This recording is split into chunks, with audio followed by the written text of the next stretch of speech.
Praise the Lord. കർത്താവായ യേശുക്രിസ്തുവിന്റെ ധന്യനാമത്തിൽ എല്ലാ പ്രിയപ്പെട്ടവർക്കും സ്നേഹവന്ദനം. ഇമ്മാനുവേൽ പ്രേയർ മിഷന്റെ ഉറവ് എന്ന ഈ പ്രോഗ്രാമിലേക്ക് ഏവർക്കും ഹാർദവമായ സ്വാഗതം. കർത്താവിൽ പ്രിയരെ, സുഖമായിരിക്കുന്നു എന്ന് കരുതുകയാണ്. എല്ലാ പ്രിയപ്പെട്ടവരെ ഓർത്തുകൊണ്ട് ഞങ്ങൾ പ്രാർത്ഥിക്കുന്നു.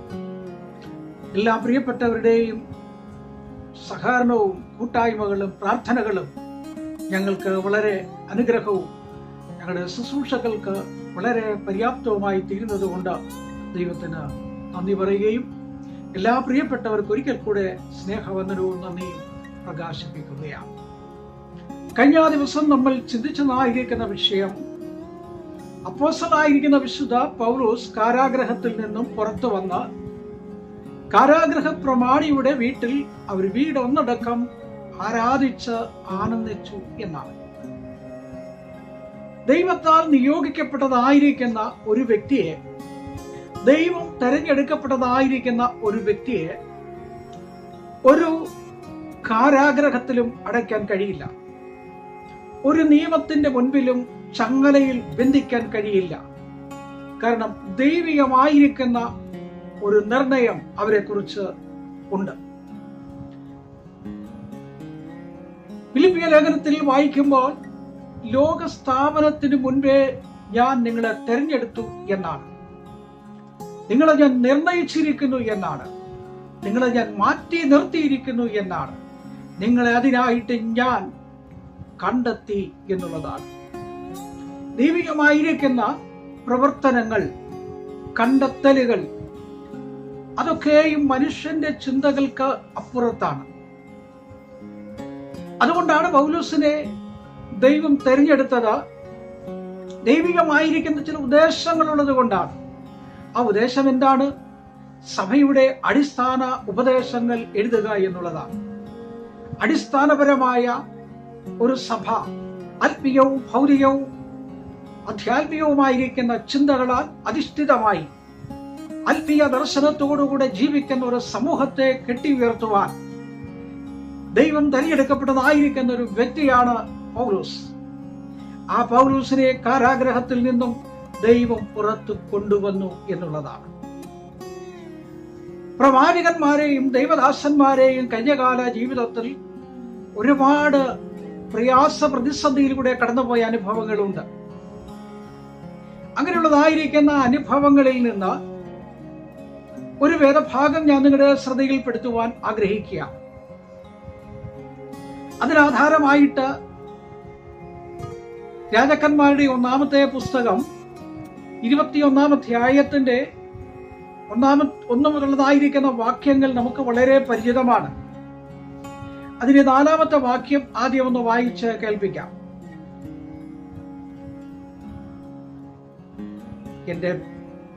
എന്റെ പിതാക്കന്മാരുടെ അവകാശം ഞാൻ നിനക്ക് തരികയില്ല എന്ന് തന്നോട് പറഞ്ഞ വാക്ക് ഇങ്ങനെയാണ്. എന്റെ പിതാക്കന്മാരുടെ അവകാശം ഞാൻ നിനക്ക് തരികയില്ല. എന്താണ് ആ അവകാശം? എങ്ങനെയുള്ള അവകാശമാണ്?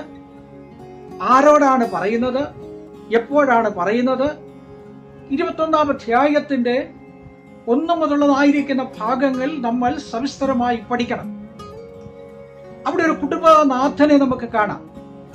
ആ കുടുംബനാഥന്റെ അനുഭവങ്ങൾ, ആ വ്യക്തിയുടെ ജീവിതത്തിൽ പിന്നിൽ നിൽക്കുന്ന ചില ശക്തികൾ തന്നെ ഇല്ലായ്മപ്പെടുത്താൻ, തന്റെ പ്രയത്നത്തെ, തന്റെ പ്രവർത്തനത്തെ, തന്റെ വസ്തുവിന്മേൽ, തന്റെ കൃഷിയിടത്തിന്മേൽ, തന്റെ ഭൗതികമായിരിക്കുന്ന നേട്ടങ്ങൾ, തനിക്ക് ലഭിക്കപ്പെട്ടതായിരിക്കുന്ന സന്തോഷം ഇല്ലാതാക്കുവാൻ തക്കവണ്ണം ഒരു ശക്തി തന്റെ പിന്നിൽ ശക്തമായി പ്രവർത്തിക്കുന്നു.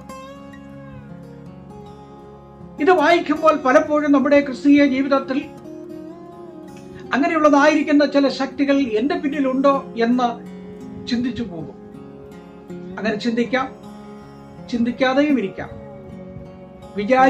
വിചാരിക്കാതെയും ഇരിക്കാം. അതിന്റെ 1-ാമത്തെ 21-ന്റെ 1 ഇങ്ങനെയാണ് വായിക്കുന്നത്. അതിനുശേഷം സംഭവിച്ചത്, ഇസ്രായേലിനായ നാബോത്തിന് ഇസ്രായേലിൽ ശമരിയ രാജാവായ ആഹാബിന്റെ കൊട്ടാരത്തിന് സമീപത്ത് ഒരു മുന്തിരിത്തോട്ടം ഉണ്ടായിരുന്നു.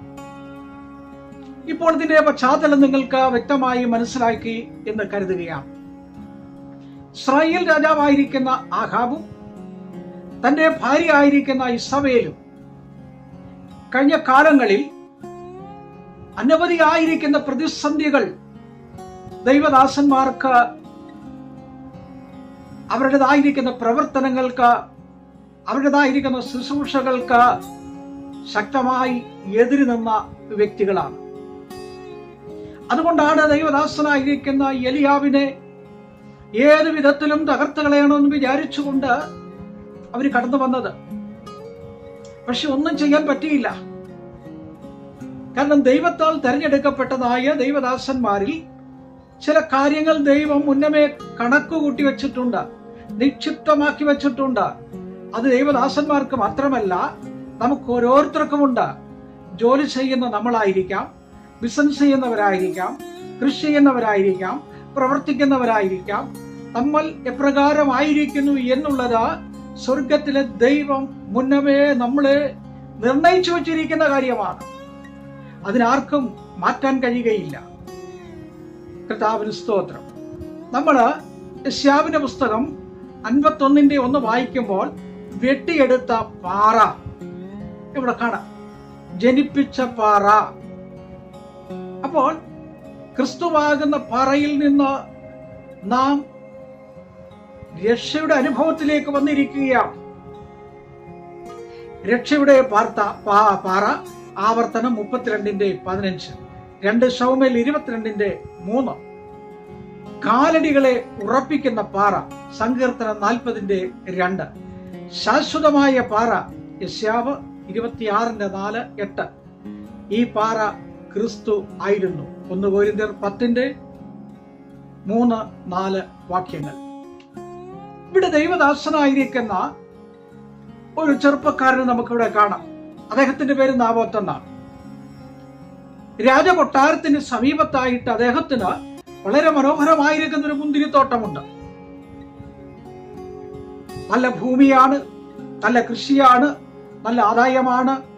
വളരെ സന്തോഷം നൽകുന്ന, ആനന്ദപ്രദമാകുന്ന വിധത്തിലുള്ള സൗഭാഗ്യകരമായ ജീവിതത്തിന്റെ സാഫല്യമുണ്ടാകുന്ന വളരെ അനുഗ്രഹിക്കപ്പെട്ടതായിരിക്കുന്ന മുന്തിരിയാണ്.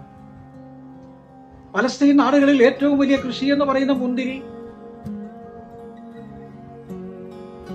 ചോളം, ഗോതമ്പ് അങ്ങനെയുള്ളതായിരിക്കുന്ന ധാരാളം കൃഷികളാണ് അവിടെയുള്ള കൃഷിക്കാർ ചെയ്യുന്നത്. ഇവിടെ ഇപ്പോൾ നാബോത്തിന് കൃഷി എന്ന് പറയുന്നത് മുന്തിരിയാണ്. ഈ മുന്തിരിത്തോട്ടം കണ്ടപ്പോൾ ആഹാബ് രാജാവിന് ഒരു ആഗ്രഹം, അത് കിട്ടിയാൽ കൊള്ളാം എന്ന്. അതെന്തിനു വേണ്ടിയാണ്? അത് കളഞ്ഞിട്ട് ക്ഷീരത്തോട്ടം ഉണ്ടാക്കാനാ. അപ്പോൾ കൊട്ടാരത്തിലേക്ക് വിളിപ്പിച്ചു. തന്നോട് പറഞ്ഞു, എന്ത് വില വേണേലും തരാം. 3-ാം വാക്യം, എന്ത് വില വേണേലും നിനക്ക് തരാം. നീ എനിക്ക് തരണം. സ്വർണമോ വെള്ളിയോ, അതിന് പകരമായിട്ട് നിനക്ക് മുന്തിരിത്തോട്ടം തരാം. ഏതെങ്കിലും മലയോ കാടോ നിനക്ക് തരാം.